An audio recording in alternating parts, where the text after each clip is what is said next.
இடி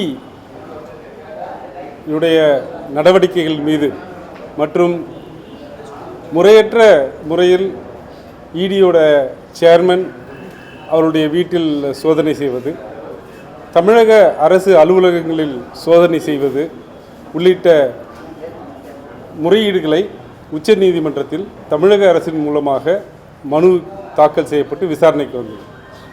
விசாரணைக்கு எடுத்துக்கொண்ட மாண்புமிகு உச்சநீதிமன்றம், குறிப்பாக மாண்புமிகு தலைமை நீதியரசர் இடி தன்னுடைய வரம்புகளை மீறி செயல்பட்டு கொண்டிருக்கிறது என்று அழுத்தமாக பதிவிட்டிருக்கிறார்.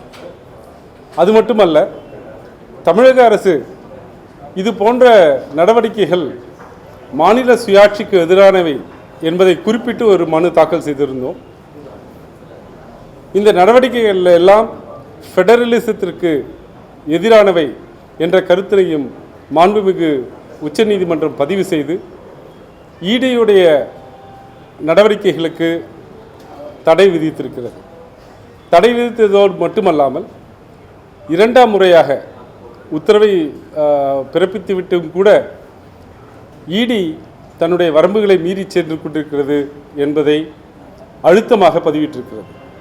எனவே தமிழக அரசு இத்தனை நாள் சொல்லி வந்த இடியோடைய நடவடிக்கைகள் முறையற்றவை, மாநில சுயாட்சிக்கு எதிரானவை, அரசியல் காழ்ப்புணர்ச்சி கொண்டவை என்பதை உச்சநீதிமன்றம் ஏற்றுக்கொண்டு இன்றைக்கு அந்த நடவடிக்கைகளுக்கு தடை விதித்திருக்கிறது.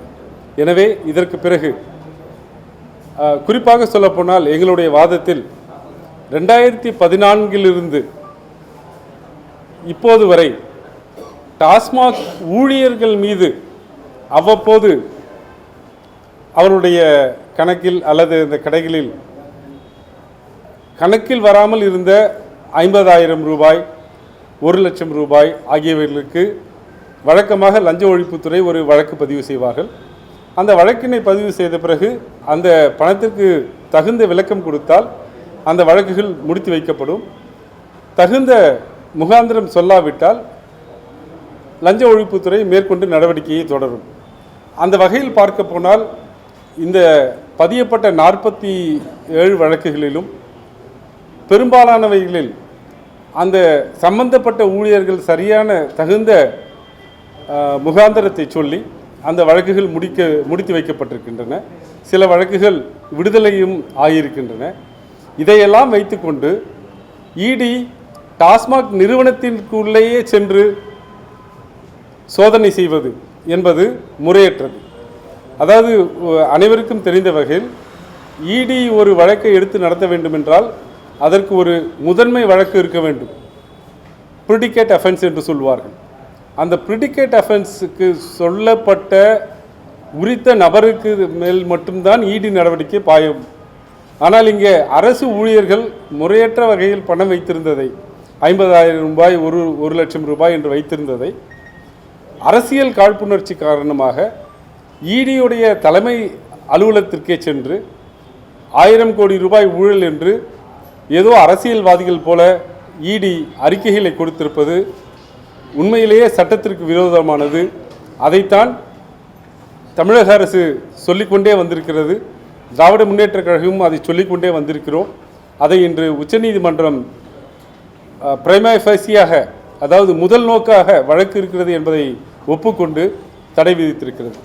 இந்த செய்தியை சொல்வதற்கு தான் இந்த கூட்டம். அனைத்து எல்லைகளையும் தாண்டி இருப்பதாக சொல்லியிருக்காங்க. பல இடங்களில் அரசு பண்ண ஒரு வருஷம் இருக்கணுமா அப்படின்றத கட்டாயமான கேள்வி கேட்ட உச்சநீதிமன்றம் இன்றைக்கு அனைத்து வரம்புகளையும் மீறினீங்கன்னு சொல்லியிருக்காங்க. இதை நீங்கள் எப்படி பார்க்கணும்?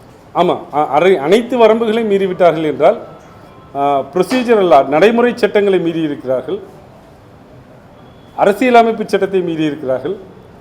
ஃபெடரல் ஸ்ட்ரக்சர் என்று சொல்லக்கூடிய அந்த மாநில சுயாட்சி என்பது அரசியலமைப்பினுடைய அடிப்படை தத்துவம், அதை மீறி இருக்கிறார்கள். அது மட்டுமல்ல, அரசியல் காரணங்களுக்காக இந்த சட்டத்தை துஷ்பிரயோகம் செய்திருக்கிறார்கள். எனவே தான் உச்சநீதிமன்றம் நீங்கள் எல்லையை மீறி சென்று கொண்டிருக்கிறீர்கள் என்று சொல்ல வேண்டிய தருணம் வந்திருக்கிறது. அதுதான் அது நான் ஏற்கனவே சொன்ன போல, ஒரு டாஸ்மாக் கடையில் இருக்கக்கூடிய மேலாளர் ஒரு 50,000 ரூபாயோ 75,000 ரூபாயோ கணக்கில் வராமல், அன்றைக்கு கணக்கில் வராமல் வைத்திருந்தால் லஞ்ச ஒழிப்புத்துறை, தமிழக லஞ்ச ஒழிப்புத்துறை திடீர் சோதனைகள் நடத்துவார்கள், சர்ப்ரைஸ் செக் நடத்துவார்கள். அப்போது எடுக்கக்கூடிய பணத்தை எடுத்து இதற்கு தகுந்த முகாந்திரம் இல்லாவிட்டால் ஒரு வழக்கை பதிவு செய்வார்கள். பிறகு புலன் விசாரணை செய்வார்கள். புலன் விசாரணை செய்து தகுந்த முகாந்திரம் இருந்தால் அந்த வழக்கை கைவிட்டு தேவைப்பட்டால் துறை ரீதியாக நடவடிக்கைக்கு சொல்லுவார்கள். இந்த இடியோட நடவடிக்கை ஏதோ ஒரு வழக்கில் நடந்ததல்ல.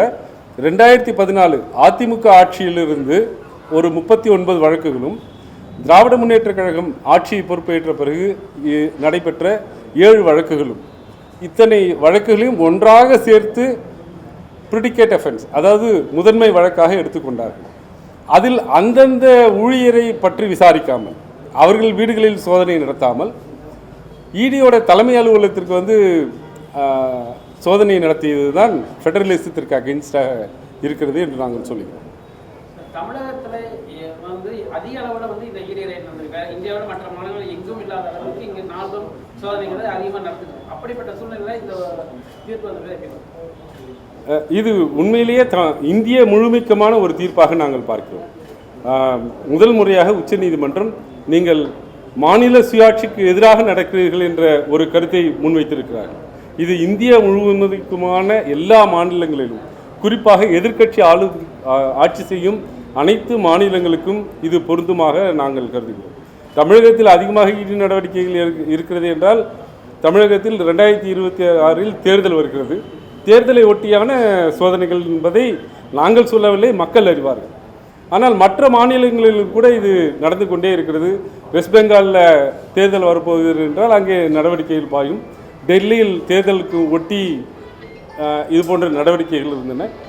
உச்சநீதிமன்றம் இப்போது இது உன்னிப்பாக கவனித்து அரசியல் ரீதியாக இடி செயல்படுகிறது என்பதை முதல் முறையாக கருத்தாக பதிவு செய்தது. செய்திகளை உடனுக்குடன் தெரிந்து கொள்ள கீழ்கண்ட கேபிள் மற்றும் டிடிஹெச் நெட்வொர்க்குகளில் எம்நாடு செய்தி தொலைக்காட்சியை காணுங்கள். பாதகம் செய்பவரை கண்டால் நாம் பயம் கொள்ளலாகாது பாப்பா. மோதி மிதித்து விடு பாப்பா, அவர் முகத்தில் உமிழ்ந்து விடு பாப்பா. அண்மை செய்திகளை உடனுக்குடன் தெரிந்து கொள்ள இணைந்திருங்கள் எம்நாடு தொலைக்காட்சியுடன்.